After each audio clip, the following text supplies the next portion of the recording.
every time you see a guest walk in to the Fox and Friends show, he or she goes by a passel of Penleys out in our hall. He does wonderful work. And whoever the president is, I always feel inspired walking past one of his paintings. It's just really, really wonderful. So our thanks to Steve Penley he apparently did some painting yesterday, and he painted that for us today. It's beautiful. And exciting artwork. It's perfect for President's history. Day. It is, and today is President's Day. It's a time to reflect on the lives and achievements of America's top leaders. Joining us now is presidential historian Nick Ragone with a look back of some of history's greatest moments from our commanders-in-chief. Good morning, Nick. Good morning, guys. How are you doing? Good. Good. Let's start with one of the greatest presidents, and of course he's over on the Penley right there. We're talking about Abraham Lincoln. During the Gettysburg Address, this is one of the passages. He said that we here highly resolved that these dead shall not have died in vain, that this nation, under God, shall have a new birth of freedom, and that government of the people, by the people, for the people, shall not perish from this earth.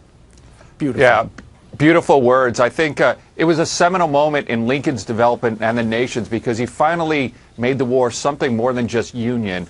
Up to that point, the war was just about keeping the Union together, and he finally said it's really about a new birth of freedom.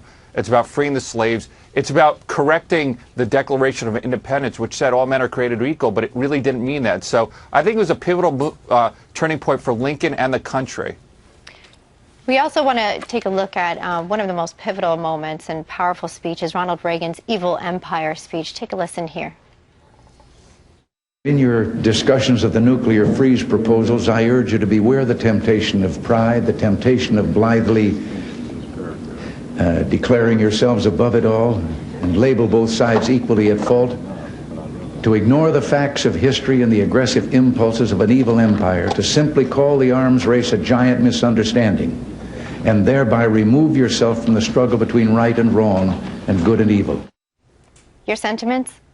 Wow, powerful words. I mean, if you remember 1983 when he gave that speech, there was a movement in the country, the nuclear freeze movement, that was trying to say that there was a moral equivalency between the United States and the Soviet Union. And Reagan wanted nothing to do with that. And he said, no, hold on a second.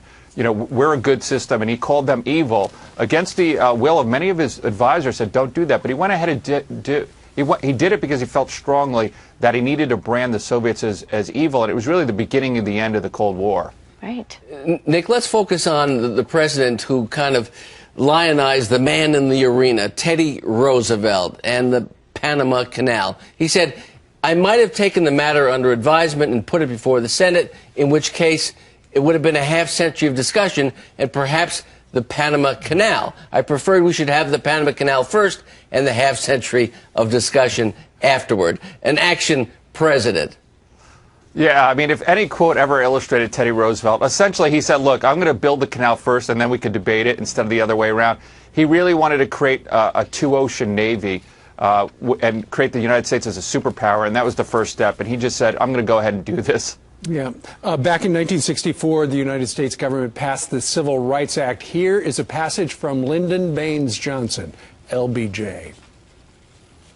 Let this session of Congress be known as the session which did more for civil rights than the last 100 sessions combined.